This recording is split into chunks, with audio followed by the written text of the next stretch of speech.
Olá pessoal, o apóstolo Paulo, Gálatas 4:4 diz que, e vindo a plenitude dos tempos, Deus enviou seu Filho, Jesus, nascido de mulher, sob a lei. Quero comentar com você nesta oportunidade, nesse tempo de reflexão sobre o Natal, quero compartilhar com você sobre o nosso entendimento naquilo que Paulo disse, a plenitude dos tempos, a preparação proposital que antecedeu o nascimento de Jesus. Inclusive, o escritor do Evangelho, Marcos, no primeiro capítulo, versículo 15, ele diz que tudo estava pronto, tudo estava preparado. Qual foi a contribuição dos romanos para o entendimento da plenitude dos tempos no nascimento de Jesus?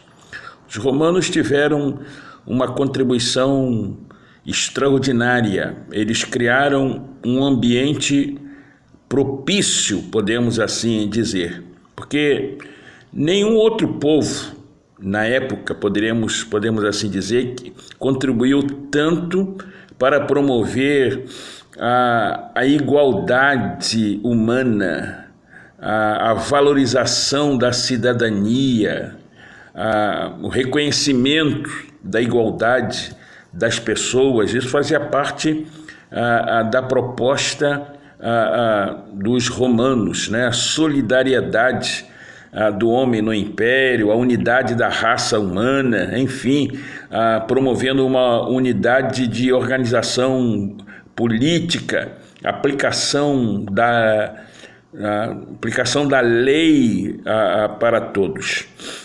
A outra questão que precisa ser levada em consideração foi exatamente a propiciar a movimentação livre em torno do Mediterrâneo.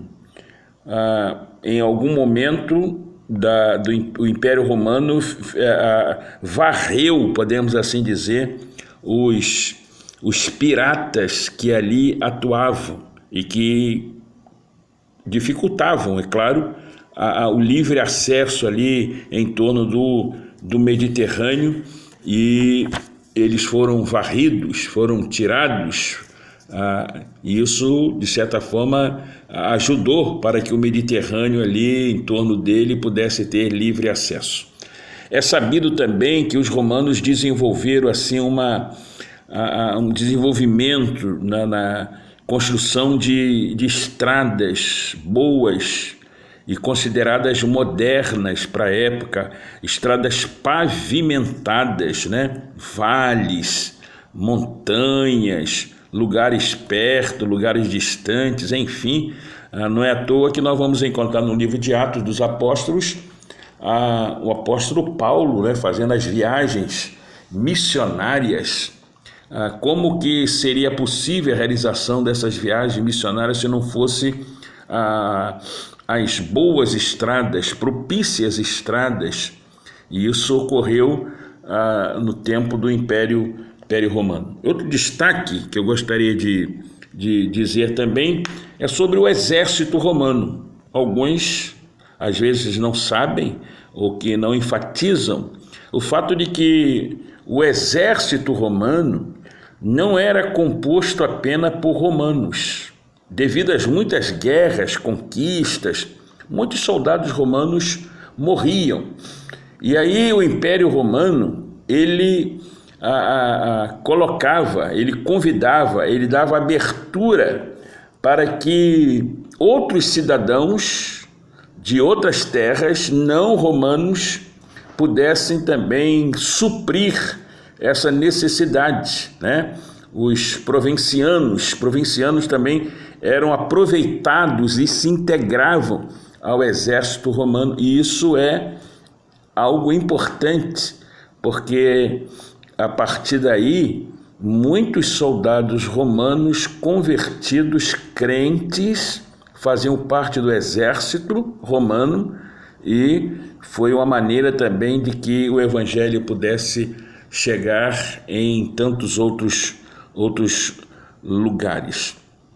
A outra contribuição dos romanos para a plenitude dos tempos é que com as conquistas romanas, os romanos conquistando impérios, outros povos, isso de certa forma enfraqueceu muitos povos no que se refere à fé que esses povos eles tinham em seus deuses, porque começaram a perceber então que os seus deuses, os deuses em que eles criam, não foram poderosos para livrá-los da conquista e do domínio do império. Então, começaram a desacreditar em seus deuses, nos seus muitos deuses, e isso, a conquista romana trouxe esse enfraquecimento. Linda, maravilhosa, boa a contribuição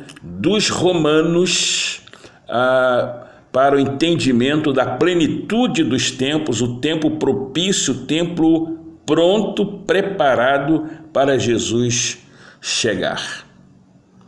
Mas também podemos considerar, na reflexão sobre a plenitude dos tempos, a contribuição dos gregos.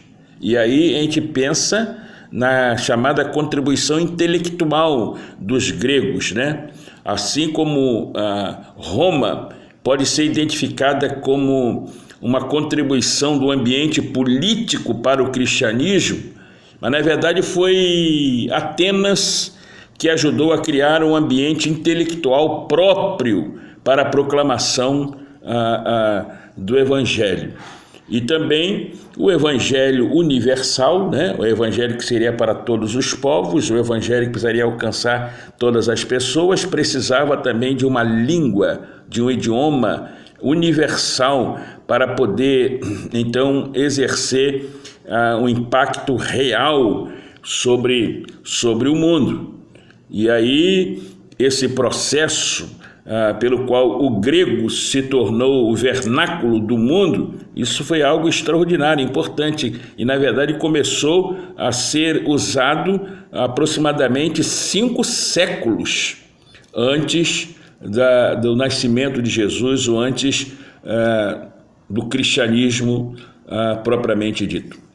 Mas também quando a gente pensa sobre a questão dos gregos e a sua contribuição para o entendimento da plenitude dos tempos, a gente pode pensar sobre a filosofia grega, que também ajudou a preparar o caminho para a vinda do cristianismo, né?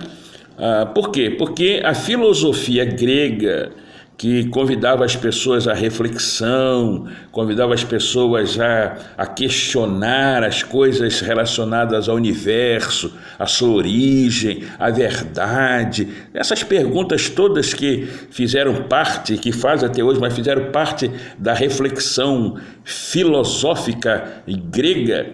Isso, de certa forma, foi fazendo com que as chamadas religiões de mistérios, essas religiões, elas fossem pouco a pouco sendo desfeitas, destruídas, e elas não tendo assim uma proeminência conforme havia anteriormente. A filosofia, ela falhou, é verdade, na satisfação das necessidades espirituais do homem, porque ela não pôde apresentar uma resposta, uma solução definitiva, verdadeira para a sede espiritual do homem.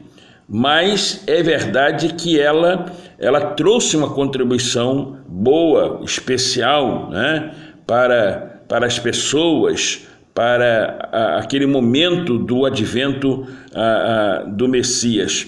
O fracasso da filosofia do tempo da vida de Jesus tornou as mentes humanas prontas, preparadas para entender a apresentação mais espiritual a respeito da vida. Eles não puderam dar uma resposta definitiva, mas contribuíram porque suscitaram, despertaram a questão da reflexão, da busca de algo que pudesse trazer então essa satisfação, né? Então a contribuição dos gregos, tão importante, tão significativa, né? Na literatura grega, a literatura da filosofia grega, já no tempo de Sócrates, de Platão, enfim, né? O próprio Sócrates e Platão, eles ensinavam há 5 séculos antes de Cristo sobre a importância de um mundo que não fosse apenas um mundo temporal, né? Que havia um mundo além desse, que o mundo temporal, diziam eles, que era apenas a sombra do mundo real. E a literatura filosófica, ela já apresentava essa questão do certo, do errado, a questão do futuro eterno, do homem, do ser humano, enfim. Na época da vinda de Cristo, na época da vinda de Jesus, os homens tinham compreendido, então, a insuficiência da razão humana, através da filosofia, que não poderia satisfazer, mas, ao mesmo tempo, a filosofia grega produziu corações famintos pela verdade. Também, plenitude dos tempos, podemos considerar a contribuição religiosa dos judeus.